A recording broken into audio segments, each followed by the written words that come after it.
Joining me today is Speaker Emeritus Anthony Rendon of the California State Assembly. Assemblymember Rendon represents the 62nd District, which includes 8 cities: Lakewood, Linwood, Maywood, Paramount, Southgate, Huntington Park, Bellflower, and Walnut Park. And Speaker Emeritus Rendon also happens to be a resident of Lakewood. Happy to have you living in this great city. Thank you. We want to thank you for being here today to look back at your legislative career as your final term comes to an end. First of all, I must say you have quite a tenure as part of the California State Assembly, beginning in 2012 when you were first elected. So take us back to why you decided to run for public office, and then talk about the years as an assembly member. Sure. I decided to run in 2011, got elected in 2012. I was running early childhood education organizations, Head Start, preschool, state infants and toddler programs. They had tremendous cuts to those programs. I knew that the programs we were running had a great impact on the community, had a great impact on individual families, had great impacts on children, and I wanted to make sure that there was somebody in Sacramento to speak to those issues and to sort of safeguard those programs. So then once you became an assembly member, what was that like? Take us through a little bit of a journey. I know we have a lot of years to talk about, but we can sum it up a little bit early on, talking about the early years. So I grew up in Southern California. I grew up in a sort of urban-suburban environment, worked in early childhood education. I get up there. I remember my first vote ever was on mining. You vote on ranching, you vote on forestry, you vote on farming. You start to get a sense of the incredible diversity of California's economy, the diversity of the topography, the different types of people who live here, the different pockets of the economy. So at first it can be really intimidating. At first you think like, oh, I have to suddenly become an expert on water. I have to suddenly become an expert on import-export. You don't. You learn that to rely on staff and ask them good questions and get feedback and talk to those people who you trust. But ultimately, I mean, I think those first few years were really a learning experience about, for somebody who lived in this state, who grew up in this state, I learned more in those first few years than I learned in my entire childhood about this state. Wow. And then you also talk about some of the legislation that you authored that you are most proud of. Sure. I think the bill I was most proud of, and the one that I got the most sort of notoriety from, is in 2013, I authored the water bond. We hadn't invested in our water infrastructure in this state in about a generation. So we put a water bond on the ballot, bipartisan, got as big a percentage of Republican votes as it did Democratic votes, which meant a lot to me. I think it said a lot about the process that we went through. We did 17 public hearings. There was no pork in it. There were no special projects, nothing like that. It just focused on water infrastructure. And I was really proud of that because A, we needed to invest in our water systems as a state, but I also think it was kind of a roadmap. It was a roadmap for showing people how we could do things with the greatest levels of transparency. You mentioned my cities, the cities I represent. Lakewood is an outlier to a large extent. A lot of those cities have had corruption problems. The LA Times refers to my district as the corridor of corruption. It's really important for me to make sure that we do things with as much transparency and as public as possible. And we did that water bond that way. We didn't do it in a back room. We did it through 17 public hearings. We went to Redding in the north. We went to Coachella in the south. We were up and down the state. We didn't spend all our time in San Francisco, LA, Sacramento. Those places are great, and a lot of people live there, but they get too much attention sometimes. Okay. Well, then let's fast forward to when you were sworn in as Assembly Speaker in 2016. And then you served until 2023, making you the second longest speaker in the state of California, or in California history, I should say. So take us through the first year of your leadership with the passing of landmark legislation in just the first year alone. Sure. Speak to that. Sure. The first few years were almost a dream of sorts. We got so much done. Later on, we had COVID. We had. We're not there yet. Yeah, exactly. A lot of other problems later on, but we were incredibly successful. It was the first governor I served with was Jerry Brown. There was a sort of a transition. He'd been there, senior leadership on the Senate side.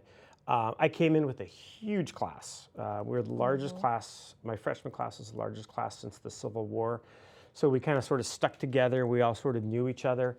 We didn't always agree on stuff, but we were able to get a lot of landmark legislation through. We talked about the water bond, we did the transportation bond, we did the park bond, a climate bond. So it was a really exciting first couple of years. First couple of years, and then the years following, nearly 7, as I mentioned. Right.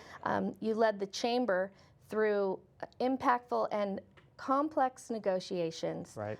What was that like for you? It was always difficult. It's always difficult to, I mean, I talked earlier about the diversity of the state. I mean, everybody comes from a very different place and a very different perspective, and they're trying to make sure their districts are served, and which is great. That's our job. But sort of trying to piece together that and make sure that everybody gets something that's somewhat agreeable. I always say if anybody is ecstatic with a bill, that means it's probably not gonna pass. Everybody has to be a little bit grumpy and a little bit happy, because it has to serve 40 million people. So it's a lot. Honestly it's a lot about listening. I think if you're not listening, you're not doing your job. You've said that before, I think. Is that part of your technique in negotiations? I mean, you had the budget, you had so much on your plate. What is that about you?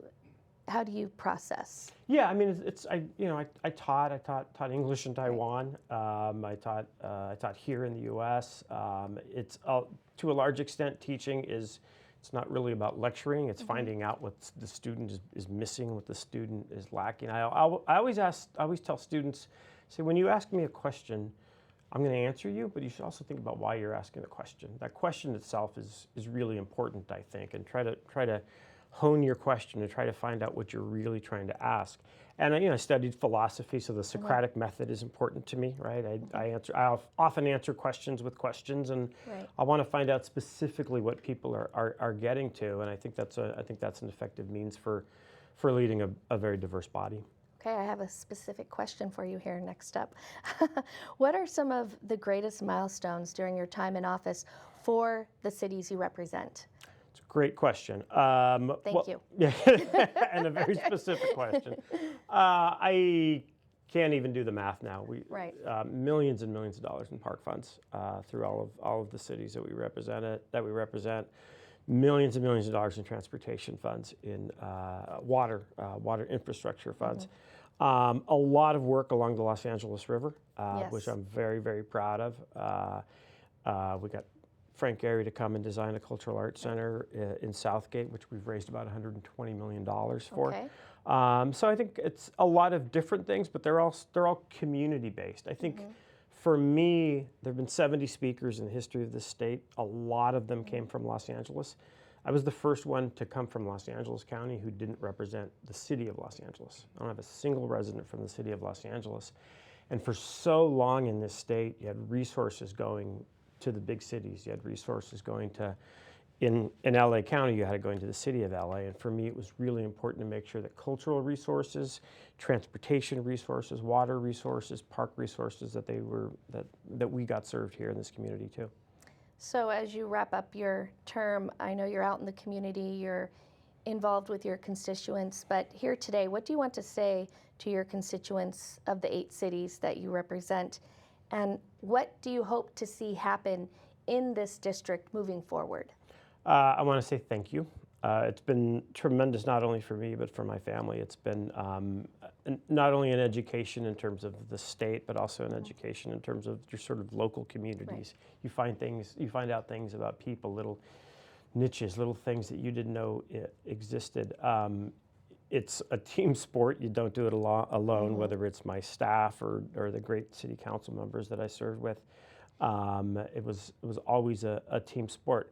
What do I want to see moving forward? I talked earlier about the type of leadership that the poor leadership that a lot of Lakewood's been different, but a lot of the poor leadership we've had in some of the cities in Southeast Los Angeles County. USC with the Pat Brown Institute has started elected officials ethics training at USC.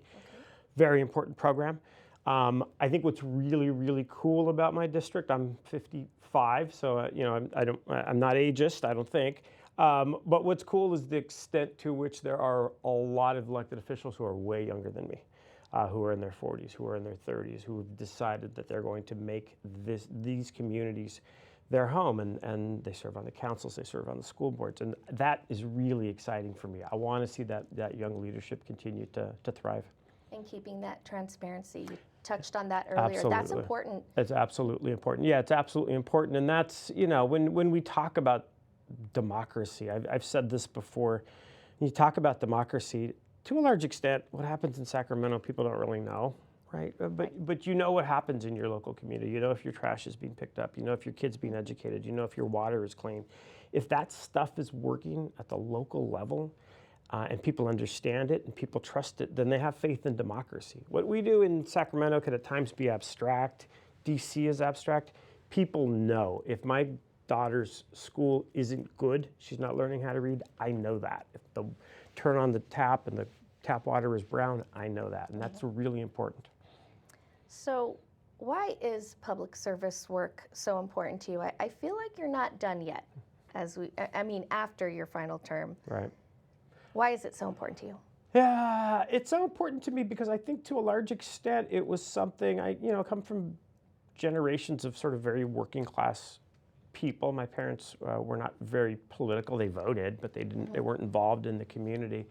And I think there were a lot of perspectives, when I was running gang programs, there were people in politics who didn't understand what I was doing. When I was running early childhood education, it drives me crazy when people call early childhood education babysitting. It's not what it is. Yeah.